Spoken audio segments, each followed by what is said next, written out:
Hello दोस्तों, नमस्कार। आपका स्वागत है हमारे यूट्यूब चैनल पर। दोस्तों, अगर आप लोग यूपी पुलिस के लिए तैयारी कर रहे हैं तो वीडियो बहुत ज़्यादा इम्पोर्टेंट है। इस वीडियो में हम लोग जीके और जीएस के कुछ इम्पोर्टेंट क्वेश्चंस देखेंगे जो कि आपके एग्ज़ाम के लिए आपकी बहुत ज़्यादा हेल्प करने वाले हैं। तो चलिए शुरुआत करते हैं हम इस वीडियो की। देखिए दोस्तों, आपको अगर कुछ सीखना है, कुछ करना है तो वीडियो में एंड तक बने रहिएगा जिससे कि आपको कोई बेनिफिट मिल सके। देखिए, आज हमारा जो पहला क्वेश्चन है उससे शुरुआत करते हैं। क्वेश्चन में पूछा गया है कि चेचक की रोकथाम के लिए टीके की खोज किसने की थी। देखिए, चेचक एक बीमारी है जिसका नाम है क्या, स्मॉल पॉक्स। इसे स्मॉल पॉक्स कहा जाता है, ठीक है। तो चेचक जो बीमारी है इसे क्या कहते हैं, स्मॉल पॉक्स कहते हैं। और इसकी रोकथाम के लिए एक टीके की खोज की गई थी जो कि किसने की थी। तो चेचक के टीके की खोज की थी एडवर्ड जेनर ने। किसने? ऑप्शन नंबर यहाँ पे आपको तीसरा वाला दिखेगा, एडवर्ड जेनर, ठीक है। अब ऐसा पूछता है कि कब की थी, तो इनके बारे में आपको जानना चाहिए कि इन्होंने जो खोज की थी वो की थी 1796 में, यानी कि 1796 में चेचक की खोज की थी एडवर्ड जेनर के द्वारा, ठीक है। तो यहाँ पे इसका right answer option number third वाला हो जाएगा। अब देखिए, यहाँ पे एक चीज़ और इम्पोर्टेंट है। एक नाम दिख रहा है आपको, लुई पास्चर। लुई पास्चर को किसके लिए जाना जाता है? तो लुई पास्चर जो है ना, इन्होंने रेबीज जो टीका होता है, रेबीज का टीका, उसकी खोज की थी। रेबीज क्या होता है? रेबीज एक बीमारी होती है जो कि कुत्ते के काटने से फैल जाती है, ठीक है। तो कुत्ते के काटने से कौन सी बीमारी फैलती है? रेबीज बीमारी फैलती है, ठीक है। अगला क्वेश्चन देखिए दोस्तों, तो पूछ रहा है क्वेश्चन में कि निम्नलिखित में से कौन मानव शरीर में एक अंतःस्रावी ग्रंथि है। ऑप्शन नंबर एक है कि लार ग्रंथि, सेकंड कह रहा है पाचन ग्रंथि, तीसरा कह रहा है पीयूष ग्रंथि और फोर्थ है आपके सामने श्वेत ग्रंथि। तो देखिए, हम क्वेश्चन की बात करते हैं कि मानव शरीर में एक अंतःस्रावी ग्रंथि कौन सी है, तब आप लोग कहेंगे जो पीयूष ग्रंथि होती है। पीयूष ग्लैंड जो होती है, पिट्यूटरी जो ग्लैंड होती है, वो मानव शरीर की क्या होती है? एक अंतःस्रावी ग्रंथि होती है, ठीक है। तो यहाँ पे राइट आंसर क्या हो जाएगा आपका? ऑप्शन नंबर थर्ड वाला। और इसे ही क्या नाम दिया गया है? इसे ही नाम दिया गया है मास्टर ग्रंथि, ठीक है। तो मास्टर ग्रंथि भी इसे ही कहा जाता है। ऑप्शन नंबर तीसरा इस क्वेश्चन का राइट आंसर हो जाएगा। नेक्स्ट क्वेश्चन देखिए। क्वेश्चन में आपसे पूछा जा रहा है कि निम्नलिखित में से किसको डिश वॉशर के रूप में मशीनों को धोने के लिए किया जाता है। देखिए, क्वेश्चन को ध्यान से समझिएगा। कह रहा है कि निम्नलिखित में से किसका उपयोग डिशवॉशर के रूप में या फिर मशीनों को धोने के लिए किया जाता है। तो यहाँ पे ऑप्शन है कि उपरोक्त दोनों, या यहाँ पे एक तो पराश्रव्य तरंगें होती हैं और एक होती हैं अवशब्द तरंगें। तो यहाँ पे राइट आंसर क्या होगा? इसका राइट आंसर क्या हो जाएगा? ऑप्शन नंबर कौन सा? देखिए, एक तो पराश्रव्य तरंगें हैं और एक है अपने सामने कौन सी? अवश्रव्य तरंगें। तो कौन सी होती हैं? डिशवॉशर में या फिर मशीनों को धोने के लिए पराश्रव्य तरंगों का उपयोग करते हैं, यानी कि ऑप्शन नंबर यहाँ पे ऑप्शन नंबर कौन सा? फोर्थ वाला इसका राइट आंसर हो जाएगा, ठीक है। बहुत ज़्यादा इंपॉर्टेंट क्वेश्चन था। नेक्स्ट क्वेश्चन देखिए। अगले क्वेश्चन में आपसे पूछा गया है, क्वेश्चन में कहा गया है कि मानव नेत्र के दृष्टिपटल पर बनने वाला प्रतिबिंब कैसा होता है। देखिए, जो मानव का नेत्र होता है उस पर जो प्रतिबिंब बनता है वो कैसा बनता है? आभासी और उल्टा, या फिर आभासी और सीधा, या फिर वास्तविक और सीधा, या फिर वास्तविक और उल्टा। देखिए, अगर हम बात करते हैं जो अपना मानव का नेत्र होता है उस पर प्रतिबिंब कैसा बनता है, तो उस पर बनता है वास्तविक प्रतिबिंब और उल्टा प्रतिबिंब, ठीक है। तो वास्तविक बनता है, वास्तविक और उल्टा प्रतिबिंब बनता है। नेक्स्ट क्वेश्चन में पूछ रहे हैं कि निम्नलिखित में से किसे मार्स गैस के नाम से भी जाना जाता है। तो बहुत ज़्यादा इंपॉर्टेंट है मार्स गैस। मार्स गैस के नाम से किसे जाना जाता है? तो मीथेन जो गैस होती है उसे मार्स गैस के नाम से जाना जाता है, ठीक है। मार्स गैस कौन सी होती है? मीथेन गैस होती है, ठीक है। मार्स गैस या मीथेन गैस का उत्पादन वनस्पति पदार्थ के अवायवीय जीवाणु अपघटन और पानी के नीचे समभक्षी जानवरों की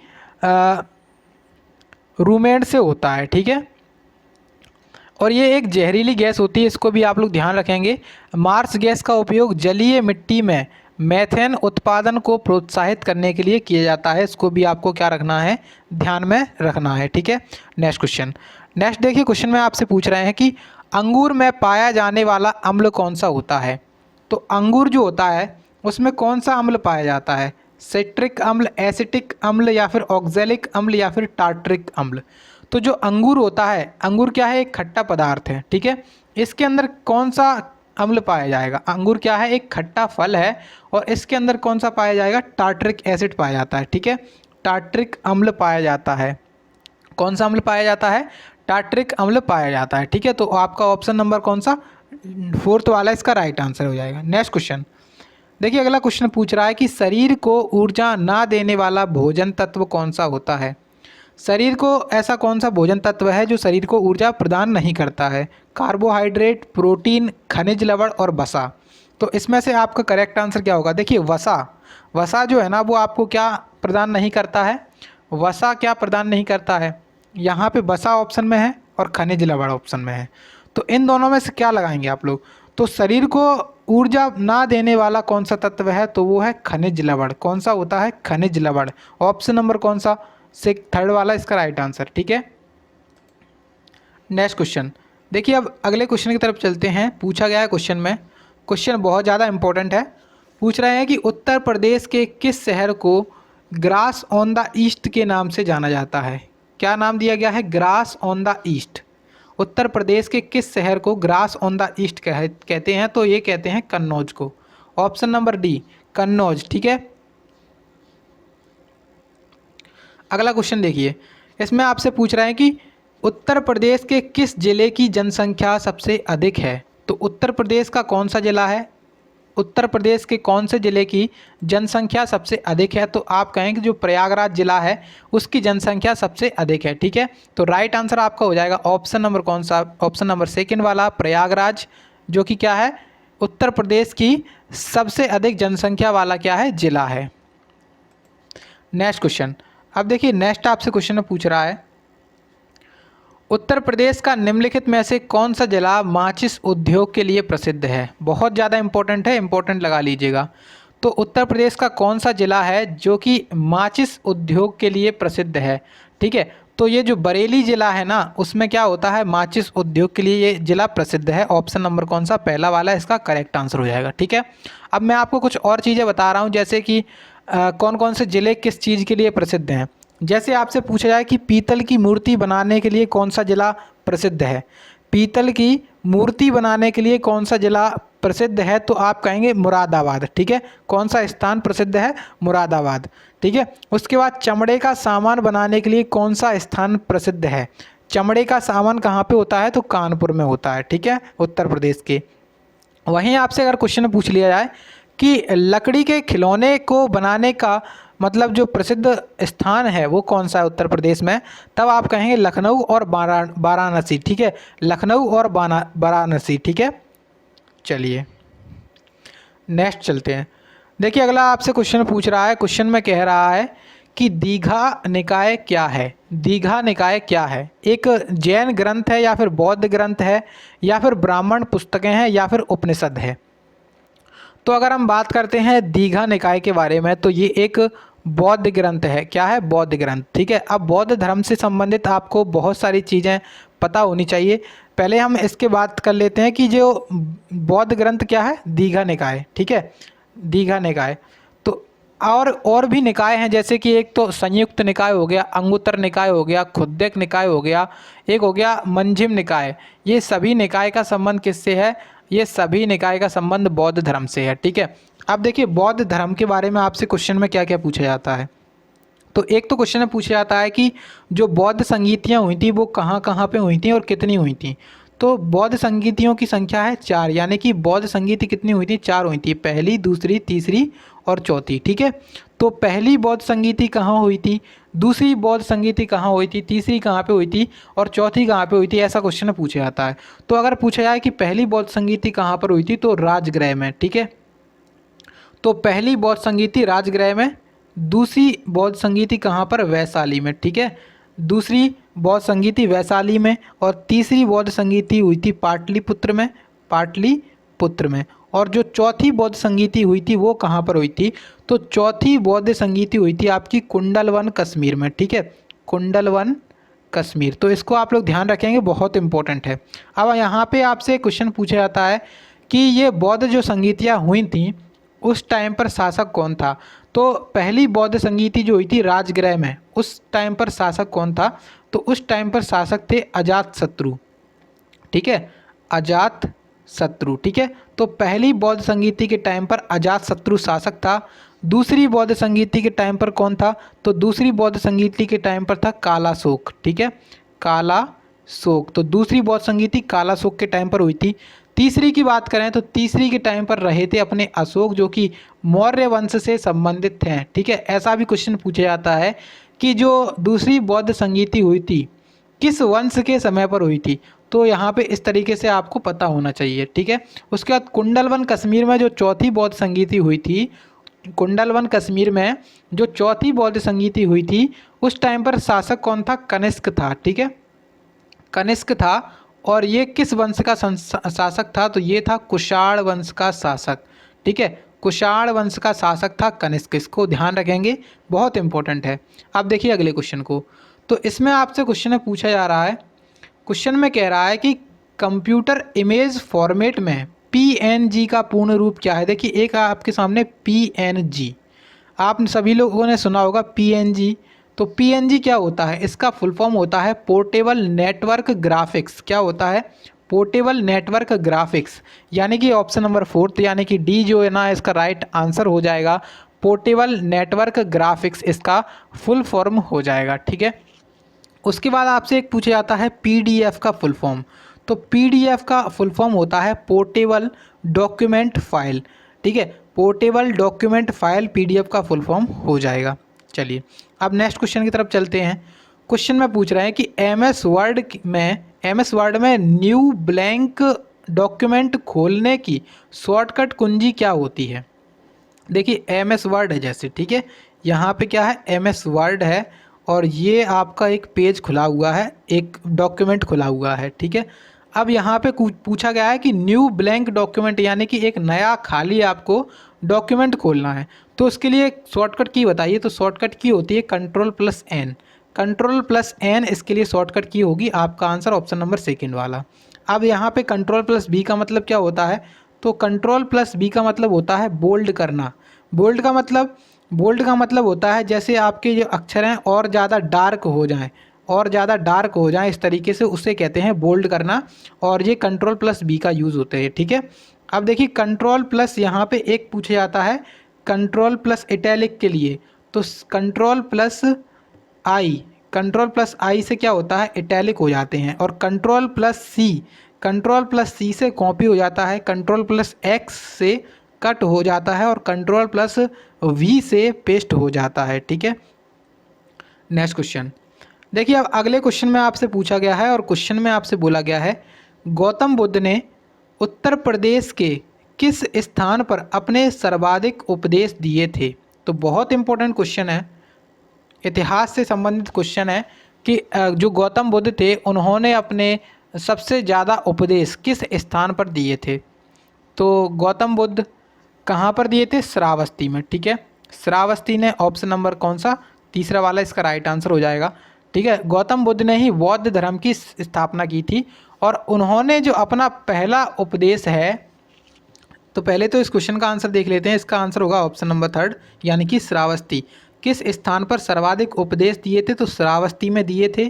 ठीक है, उसके बाद यहाँ पे एक क्वेश्चन पूछा जाएगा कि इन्होंने अपना जो पहला उपदेश है वो कहाँ पर दिया था? तो वो दिया था आपका सारनाथ में। ठीक है, इन्होंने अपना पहला उपदेश सारनाथ में दिया था, जिसे बौद्ध ग्रंथ में क्या कहा जाता है? जिसे बौद्ध ग्रंथ में कहा जाता है धर्मचक्र प्रवर्तन। ठीक है, धर्मचक्र प्रवर्तन। ठीक है, तो बौद्ध ग्रंथ में अगर ऐसे पूछा जाए कि धर्मचक्र प्रवर्तन का संबंध किससे है, तो जो बौद्ध भगवान थे उनका पहला उपदेश जो सारनाथ में उन्होंने दिया था उसी से इसका संबंध रहेगा। ठीक है, उन्होंने कौशल प्रदेश, कौशाम्बी और वैशाली राज्य में भी पाली भाषा में उपदेश दिए थे। इसको भी आपको ध्यान रखना है। और जो बौद्ध धर्म में भाषा यूज़ की गई थी वो कौन सी थी? पाली भाषा में इन्होंने अपने क्या दिए थे? उपदेश दिए थे। इसको भी आप लोग ध्यान रखेंगे। ठीक है, और जो है ना कौशल प्रदेश की राजधानी क्या रहा करती थी उस टाइम पर? श्रावस्ती। ठीक है, तो ऐसा भी क्वेश्चन पूछा जाता है कि कौशल प्रदेश की राजधानी क्या है? श्रावस्ती राजधानी थी। और यहाँ पर ही इन्होंने सर्वाधिक उपदेश दिए थे। ठीक है, चलिए अगला क्वेश्चन देखिए। इसमें आपसे पूछ रहे हैं, क्वेश्चन में कह रहे हैं कि निम्नलिखित में से कौन सा बुंदेलखंड का एक लोकप्रिय लोकगीत है। बहुत इंपॉर्टेंट क्वेश्चन है, क्वेश्चन बहुत ज़्यादा इंपॉर्टेंट रहेगा, तो स्टार लगा करके इसको नोट कर लीजिए। देखिए पूछ रहा है कि कौन सा बुंदेलखंड का जो एरिया है उसका लोकप्रिय एक गीत है, लोकगीत, बिरह, आल्हा, रसिया या फिर लांगुरिया। तो बुंदेलखंड क्षेत्र में क्या क्या प्रसिद्ध लोकगीत हैं, तो यहाँ पे आल्हा जो है ना इसका राइट आंसर हो जाएगा। ठीक है, अब आल्हा आ गया है और भी आते हैं, जैसे कि एक तो नाम आपके सामने हो जाएगा फाग। ठीक है, फाग, फाग का संबंध किससे, उत्तर प्रदेश से हो जाएगा, जो कि बुंदेलखंड एरिया में आता है। ठीक है, बुंदेलखंड क्षेत्र में लोकगीत होते हैं। एक होता है लामटेरा, कौन सा होता है, लामटेरा। ठीक है, लामटेरा। एक आपके सामने होता है दादरे, कौन सा होता है, दादरे, दादरे। ठीक है, उसके बाद एक आपके सामने होता है गारी। ठीक है, तो ये सभी क्या है, बुंदेलखंड जो एरिया है वहाँ के प्रसिद्ध लोकगीत हैं, प्रसिद्ध लोकगीत हैं, बहुत इम्पोर्टेंट हैं और बहुत ज़्यादा इम्पोर्टेंट हैं। ठीक है, चलिए अब देखिए अगले क्वेश्चन की तरफ। तो अगला क्वेश्चन चलते हैं, यहाँ पे अगला क्वेश्चन आपसे पूछा गया है। क्वेश्चन में बोला गया है कि निम्नलिखित में से कौन सा मंदिर चालुक्य साम्राज्य द्वारा निर्मित नहीं है। तो चालुक्य साम्राज्य के द्वारा कौन सा मंदिर नहीं बनाया गया है, क्वेश्चन बहुत इंपॉर्टेंट है, काफ़ी डीपली क्वेश्चन पूछा गया है। तो जो चालुक्य साम्राज्य था उसके द्वारा कौन सा मंदिर नहीं बनवाया गया है, तो कृष्णेश्वर मंदिर। ठीक है, कृष्णेश्वर मंदिर जो है ना इसको नहीं बनवाया गया है चालुक्य के शासकों के द्वारा। ठीक है, इसको बनवाया किसने था, देखिए सबसे पहले तो इसकी लोकेशन की बात करते हैं। तो इसका जो लोकेशन है वो है रामेश्वरम। ठीक है, रामेश्वरम, रामेश्वरम कहाँ पर है, रामेश्वरम आपका तमिलनाडु राज्य में है। ठीक है, तमिलनाडु राज्य में रामेश्वरम है। इसकी स्थापना किसने करवाई थी, इसकी स्थापना करवाई थी राष्ट्रकूट वंश के एक शासक रहे थे कृष्ण तृतीय। ठीक है, उन्हीं के नाम पर है, कृष्ण थर्ड, जो कि राष्ट्रकूट वंश के शासक थे। किस वंश के थे, राष्ट्रकूट वंश के शासक थे, इसको भी आपको ध्यान में रखना है। ठीक है, और ये बहुत ज़्यादा इंपॉर्टेंट है। कृष्णेश्वर मंदिर कहाँ पर है, रामेश्वरम में, तमिलनाडु में है, और ये कृष्ण भगवान कृष्ण थर्ड के द्वारा बनवाया गया था, जो कि राष्ट्रकूट वंश का एक शासक था। ठीक है, अब देखिए अगला क्वेश्चन। तो नेक्स्ट क्वेश्चन की तरफ चलते हैं। नेक्स्ट आपसे क्वेश्चन में पूछा गया है और क्वेश्चन में बोला गया है ऐहोल शिलालेख निम्नलिखित में से किस शासक के साथ जुड़ा हुआ है। कौन सा शिलालेख, ऐहोल शिलालेख के बारे में बात हुई है। देखिए तो ऐहोल शिलालेख का संबंध किस शासक से है, तो इसका संबंध है पुलकेशिन द्वितीय। किससे है, पुलकेशिन द्वितीय, ऑप्शन नंबर सेकंड वाला इसका राइट आंसर हो जाएगा। ठीक है, ऐहोल शिलालेख रवि कीर्ति द्वारा लिखा गया था, जो कि पुलकेशिन द्वितीय के शासनकाल के दौरान एक कवि थे। ठीक है, तो ऐसा भी क्वेश्चन पूछा जाता है कि ऐहोल शिलालेख किसने लिखा था, तो ये लिखा था रवि कीर्ति ने। ये किसने लिखा था, रवि कीर्ति ने लिखा था। और जो पुलकेशिन द्वितीय था उसी के शासनकाल का एक दरबारी क्या था, कवि हुआ करता था। ठीक है, उसी के शासनकाल के दौरान एक कवि हुआ करता था। ऐहोल कर्नाटक में स्थित है। ऐहोल जो जगह है ना वो कर्नाटक में स्थित है और व्यापक रूप से भारतीय वास्तुकला के पालने के रूप में पहचाना जाता है। और यह क्या हुआ करता था, चालुक्यों की राजधानी हुआ करता था। ठीक है, इसको ध्यान रख सकते हैं आप लोग। नेक्स्ट क्वेश्चन, अब देखिए अगले क्वेश्चन को तरफ चलते हैं। तो ये क्वेश्चन आपसे पूछा गया है। क्वेश्चन कह रहा है कि इनमें से कौन सा खरीफ की फसल नहीं है। तो खरीफ की फसलें कौन कौन सी होती हैं, पहले तो आपको ये पता होना चाहिए कि खरीफ की फसलें क्या होती हैं। खरीफ की फसलें वो फसलें होती हैं जो खरीफ की फसलें क्या होती हैं, देखिए यहाँ पे इनकी जो बुआई है बारिश के मौसम में होती है। इनकी जो बुआई का समय होता है वो बारिश का मौसम होता है, इसलिए इन्हें मानसून फसलें भी कहा जाता है। इनके एग्जाम्पल क्या क्या हो सकते हैं, देखिए खरीफ की फसलों में कौन कौन सी फसल आ जाती हैं। एक तो आपकी हो गई धान, एक आपकी चावल। ठीक है, धान, चावल, और ज्वार हो गया आपका, क्या हो गया, ज्वार। ठीक है, उसके बाद आपकी सोयाबीन हो गई, मूंगफली हो गई, मक्का हो गया, मक्का, सोयाबीन, मूंगफली, ये सभी क्या हैं, ये सभी खरीफ की फसलों के अंतर्गत आती हैं। ठीक है, लेकिन गेहूँ गेहूं क्या है? एक रबी की फसल है। गेहूं क्या है? एक रबी की फसल है। ऑप्शन नंबर यहाँ पे फर्स्ट वाला इसका राइट आंसर हो जाएगा। अगला क्वेश्चन देखिए, और इसमें आपसे पूछ रहे हैं कि भारत के राष्ट्रपति को किस अनुच्छेद के तहत संविधान के उल्लंघन के लिए महाभियोग लगाया जा सकता है? अब देखिए यहाँ पर राष्ट्रपति से संबंधित जितने भी आपके महत्वपूर्ण अनुच्छेद होंगे वो यहाँ पे हम क्लियर कर लेंगे, ठीक है। देखिए सबसे पहले तो इसके क्वेश्चन की बात करते हैं कि किस अनुच्छेद के तहत राष्ट्रपति पर संविधान के उल्लंघन के लिए महाभियोग लगाया जा सकता है। तो अनुच्छेद 61, ठीक है, आर्टिकल नंबर 61 के तहत राष्ट्रपति पर महाभियोग की प्रक्रिया लगाई जा सकती है, ठीक है। तो ये इसका राइट आंसर हो जाएगा। अब देखिए आर्टिकल नंबर यहाँ पे 52 दिया गया है। तो आर्टिकल 52 में किसकी चर्चा की गई है? तो आर्टिकल नंबर 52 में राष्ट्रपति के बारे में चर्चा की गई है, ठीक है। अब राष्ट्रपति के पास कार्यपालिका की शक्ति है, राष्ट्रपति के पास कार्यपालिका की शक्ति है। ये किस अनुच्छेद में कहा गया है? तो अनुच्छेद नंबर 53 में, ठीक है। अनुच्छेद नंबर 53 में राष्ट्रपति के पास क्या है? राष्ट्रपति के पास कार्यपालिका की शक्ति है, ठीक है। उसके बाद एक अनुच्छेद आता है, अनुच्छेद नंबर 60। अनुच्छेद नंबर कौन सा? अनुच्छेद 60। अनुच्छेद 60 का संबंध किससे है? तो राष्ट्रपति जो है ना शपथ लेता है। अनुच्छेद 60 के तहत राष्ट्रपति शपथ लेता है, और इसको शपथ दिलाने का कार्य कौन करते हैं? तो इसको शपथ दिलाने का कार्य करते हैं चीफ जस्टिस ऑफ इंडिया, यानी कि सुप्रीम कोर्ट के जो चीफ जस्टिस होते हैं वो इन्हें शपथ दिलाने का कार्य करते हैं, ठीक है। तो यहाँ पे आपको ये भी याद रखना है। उसके बाद एक आता है राष्ट्रपति शासन, अनुच्छेद नंबर 352 के तहत। अनुच्छेद नंबर एक आपका आता है राष्ट्रपति शासन, अनुच्छेद नंबर 356 के तहत। 352 में तो राष्ट्रीय आपातकाल आता है, लेकिन अनुच्छेद नंबर 356 के तहत आता है राष्ट्रीय मतलब राष्ट्रपति शासन। यानी कि अगर कोई राज्य है और कोई उसकी राज्य सरकार जो है ना उसमें अच्छे से कार्य नहीं कर रही है, संविधान का पालन नहीं कर रही है, या फिर राज्य सरकार भंग हो चुकी है वहाँ पर, तो वहाँ पर राष्ट्रपति शासन लगा दिया जाता है आर्टिकल नंबर 356 के तहत, ठीक है। चलिए अब देखिए आज का हमारा लास्ट क्वेश्चन रहेगा, और इसमें आपसे बोला गया है, क्वेश्चन में कह रहा है कि 2011 की जनगणना के अनुसार पुरुष जनसंख्या की कुल साक्षरता दर क्या है? तो अगर बात की जाए 2011 की जनगणना की, तो जो पुरुष जनसंख्या थी उसकी कुल साक्षरता दर कितनी थी? तो इसकी कुल साक्षरता दर थी 82.14%। और ये क्वेश्चन आप लोग मान के चलिए बहुत इंपॉर्टेंट है, क्योंकि जनगणना वाले क्वेश्चन बहुत ज़्यादा एग्जाम में पूछे जाते हैं, ठीक है। तो अब हम देखते हैं साक्षरता दर के बारे में।